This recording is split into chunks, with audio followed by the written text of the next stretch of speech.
My name is Rich Neumann. I'm currently the Director of Culinary Services at Ohio University, a position that I've held for 15 and a half years.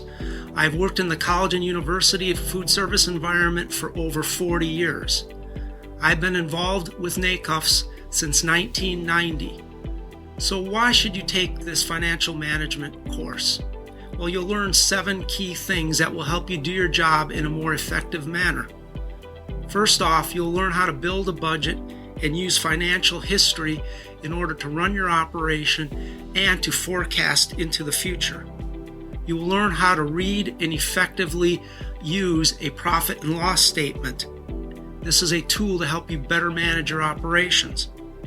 You'll learn how to perform a break-even analysis. This will allow you to determine whether or not you should venture into a new business operation.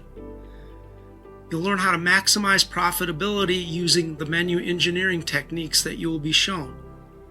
We will learn how to use NACUFS benchmarking surveys in order to benchmark your operation against like organizations throughout NACUFS.